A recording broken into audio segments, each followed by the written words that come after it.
Today we're kicking off a new series, and I want to ask you a question. Have you ever lost something? It might be a favourite stuffed animal, it might be an entire school project, it might be something that you were about to say until it just slipped your mind. There are tons of reasons why we lose things. Sometimes it's because we're careless. Sometimes we lose things because we get distracted. And sometimes we get lost because the thing we're trying to navigate, like a city or a tough maths problem, is new and confusing. So type in the chat, when have you been lost? Or when have you lost something? We all know how frustrating it is to lose something that we love or that we need. But sometimes it's not just our phones or homework that gets lost. Sometimes it's us. Have you ever gotten lost? If you did, how did you feel? It's kind of fun to tell these stories now, but if we're honest, it probably wasn't very fun in the moment. It was probably pretty scary to be lost. If your lost stuffed animal or your phone had feelings, and it would probably feel the same. Whether you wander away from your parents, you take a wrong turn, or lose track of your friends in a crowd, it can be scary to realise that you're not sure where you are and who to ask to, who to go to for help, or how to get home again. And for the next few weeks, we're going to talk a lot about those lost things and how they get found. But this won't be a tutorial on how to find our lost schoolwork. We'll be talking about the ways we can get lost, how we can help others when they're getting lost, and how we can all get found again. And so what? Why does it matter to God and to us? I want to share a story from when I was in year 9, and I had a teacher who was an atheist. He taught philosophy and ethics, which is pretty much religious education.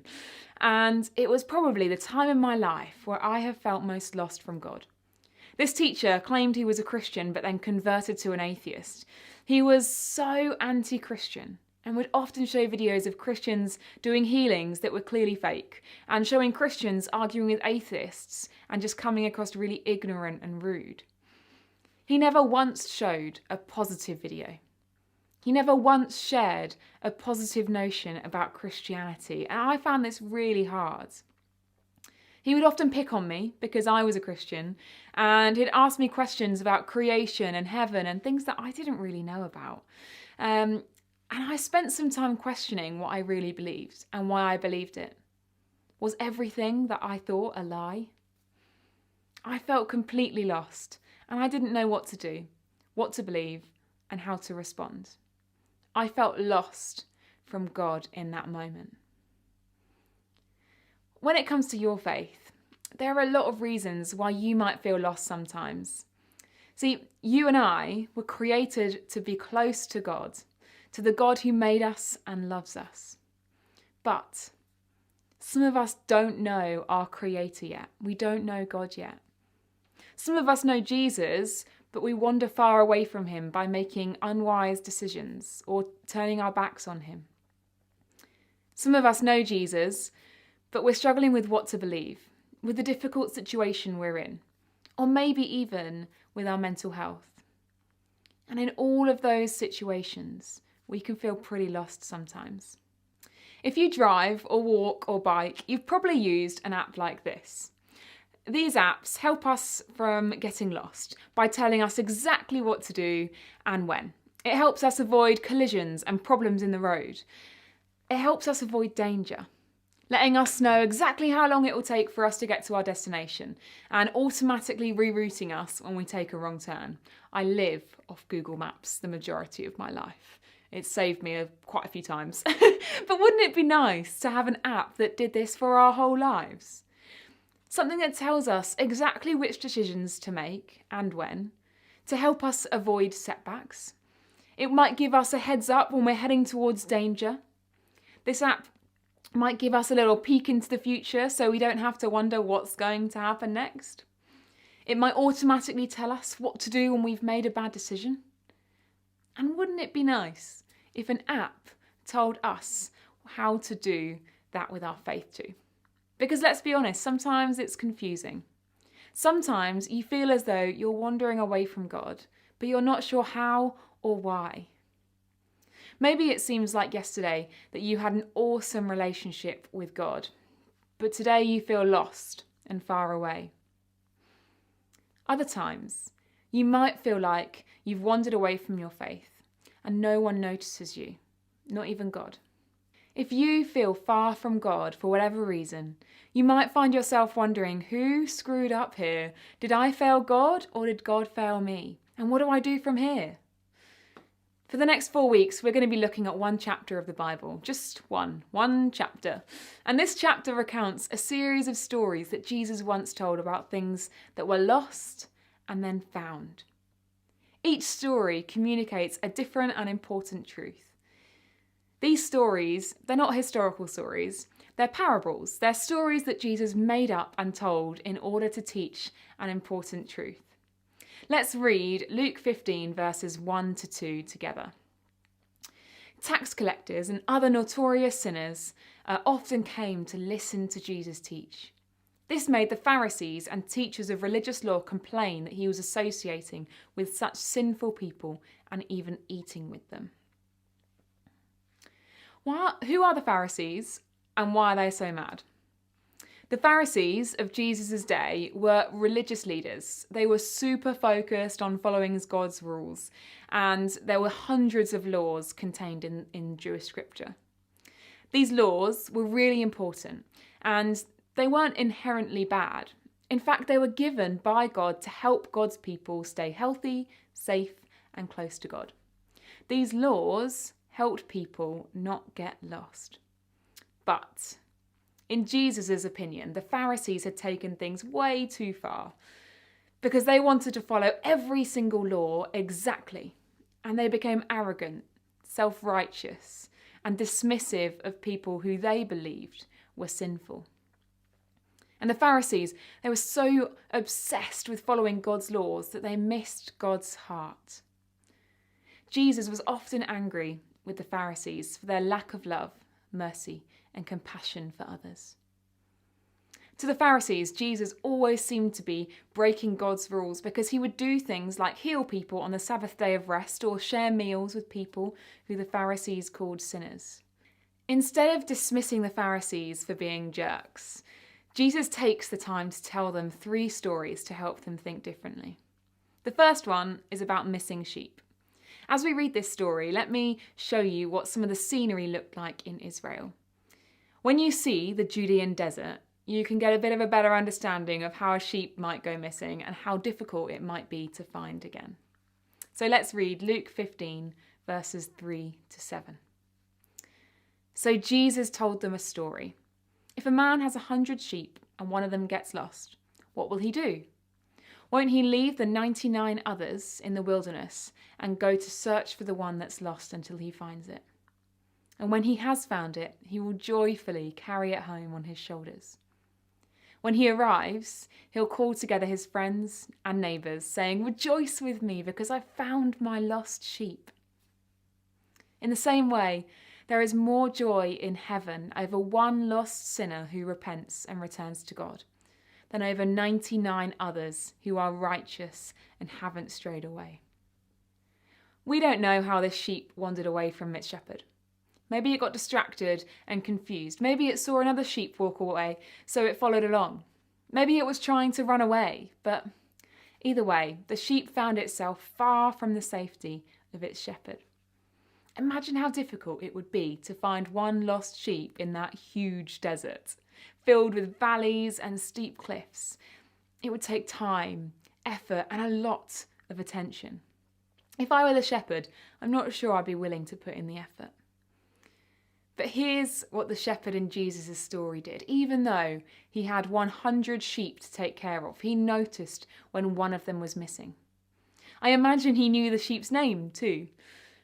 Even though he knew it would be difficult, he searched for his lost sheep until he found it. He never gave up. When he found his lost sheep, Jesus didn't say the shepherd yelled at it, made fun of it, or punished it. The shepherd lovingly carried it home. So what does this parable mean? Who is the shepherd? Who is the sheep? If we go back to the Old Testament, words that the people who were listening would be really familiar to Isaiah 53 verse 6 says, "We, every one of us, have strayed away like sheep. We who left God's paths to follow our own. Yet God laid on him the guilt and the sins of every one of us." If you and I are that wandering sheep, Jesus says God is like the Good Shepherd, and Jesus is God. Because when you feel lost, Jesus notices you. The big question is, now what? What does God want us to do about it? At the beginning of the message today, I shared a time when I felt spiritually lost, a time when I felt really far from God, and I was in year 9, like many of you guys are now. I found my way out of it in a few ways. I spent time speaking to my youth worker, asking him millions of questions about creation, God, and all the difficult things my teacher said was so wrong about Christians. I spoke to my friends and I prayed with them about this teacher. I also had a dream where I felt God speak to me, and it was the first time that I'd ever experienced a dream that I felt like was from God. And in the dream there was a verse that stood out, 1 Timothy 6 verse 12. "Fight the good fight of faith. Take hold of the eternal life to which you were called when you made your good confession in the presence of many witnesses." For me, this was a sign that God wanted me to keep fighting for my faith, to hold strong to what I believed in and confessed in front of many people when I got baptised. Jesus was like a good shepherd to me in those months, because he led me to speak to my youth worker. He surrounded me with friends who helped me work through my doubt, and he gave me a verse that I could hold on to. And sometimes we're all like sheep in Jesus' story, wandering away from the safety of God, our shepherd. Maybe we wander from God because we don't know Jesus is our good shepherd in the first place. Maybe you're out in the desert wandering, and this is the first time that you're realising that Jesus has been calling for you to come back and to be found by him. We get distracted. Maybe you intended to stay close to Jesus, but there were so many other interesting things to do instead that you kind of forgot that he existed. Maybe you're looking up right now and wondering, how long have I been wandering for? We get confused. It's okay to have questions and uncertainties about following Jesus, and those questions can turn into confusion that leads us away from our shepherd. But our questions don't need to lead us away from him. In fact, our questions can bring us closer when we bring them back to God. We walk away. Sometimes we walk away from our shepherd on purpose. Maybe you've turned your back on God in the past because following Jesus was too difficult, or you were no longer interested, or you were hurt and you blamed God for it. Just like sheep are sheep, you and I are human. God knows we're prone to getting lost, and that's why Jesus describes himself as the Good Shepherd the way he does. Even though God has created hundreds of billions of people, God knows each and every one of us by name. When you go missing, God notices. You're not insignificant to your shepherd. Even though convincing us to come back to God is difficult, Jesus never stopped searching for us. He never gave up on you, and he never will. And when you and I finally realise that we're lost and we need help, God doesn't yell at us, make fun of us, or punish us. When you need help, God celebrates, and Jesus will always lovingly carry you home. Just like the shepherd in the parable who notices his missing sheep, Jesus notices you. You who are sitting here thinking about how far you've wandered and wondering how you're going to find your way back. Jesus notices you. You who feel like no one in the world notices you. Jesus notices you. You who are still trying to decide what you think about God. Jesus notices you. I'm going to play a song now. And whilst I'm playing that song, I want you to grab a piece of paper and I want you to draw a little map of your faith journey so far. Maybe these questions will help you do that as you reflect. Has your journey connected you with God yet? Is it a fairly straight line from you to God, or have there been detours and setbacks? What were those detours and setbacks? Where did your journey begin? How long have you been on this journey? And what are the next steps on your journey? It's highly unlikely that you will finish your faith map during this song, but I want to encourage you to take some time this week and create one. Reflect on your journey with God, your journey of faith. Reflect on your faith map this week.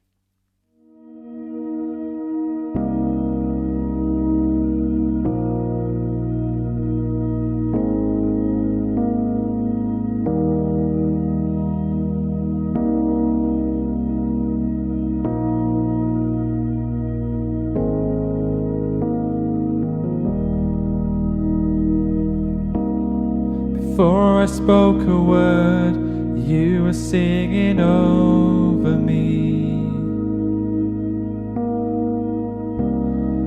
You have been so, so good to me. Before I took a breath, you breathed your life in me. You have been so, so kind to me.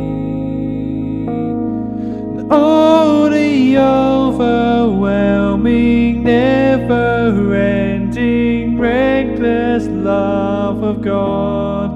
Oh, it chases me down, fights till I'm found, leaves the 99. I couldn't earn it, I don't deserve it, still you give yourself away. Oh, the overwhelming, never-ending, reckless love of God.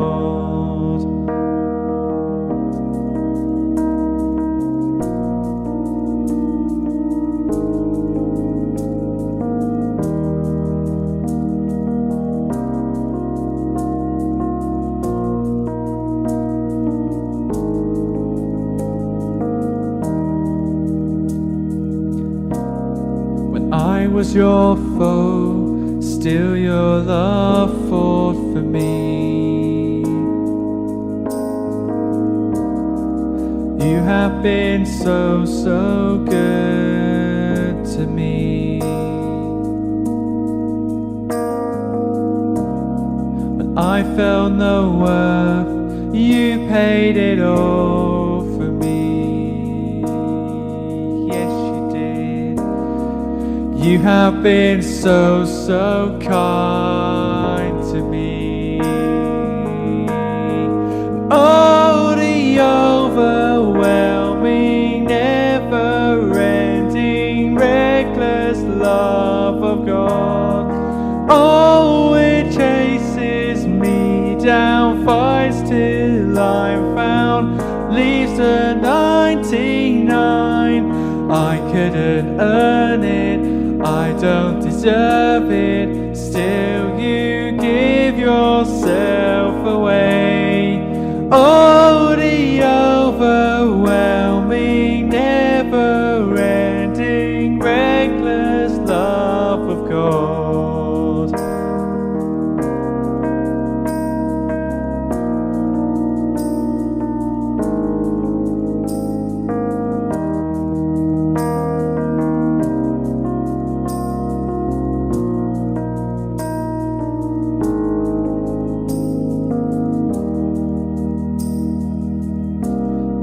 Shadow you won't light up, mountain you won't climb up, coming after me. There's no wall you won't kick down, lie you won't tear down, coming after me. There's no shadow you won't light up, mountain you won't climb up, coming after me.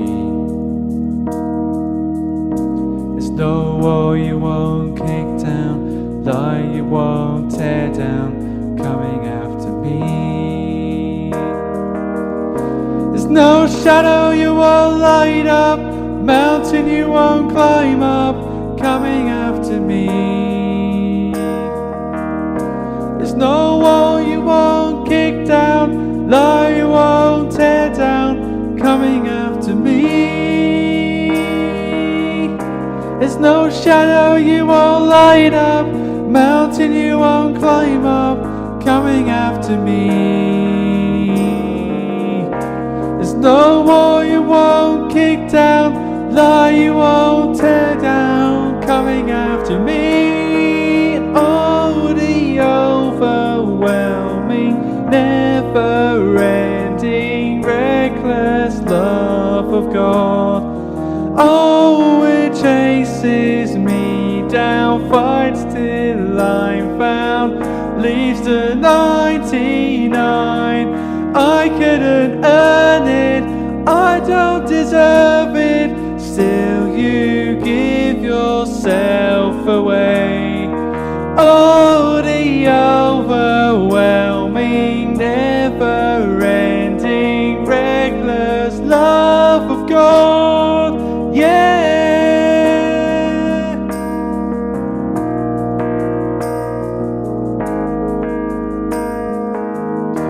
Thank you, God.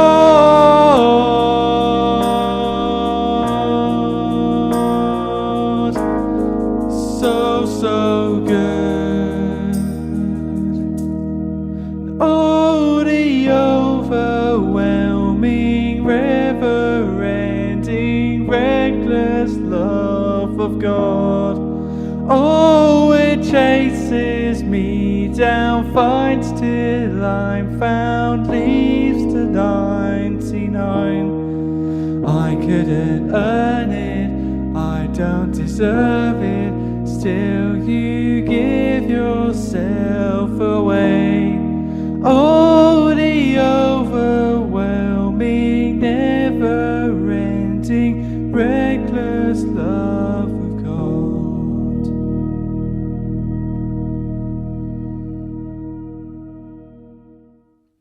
Here are my hopes for you today. If you're not sure what you think about Jesus, but you're willing to give him a chance, I hope you leave today knowing that your good shepherd loves you and is excited to welcome you. If you feel lost right now, I hope you leave today knowing that Jesus is actively searching for you. Let him know you're ready to be found. And if you feel unseen, like no one notices or cares about you, I hope you'll leave today knowing that Jesus sees you. When you feel lost, Jesus notices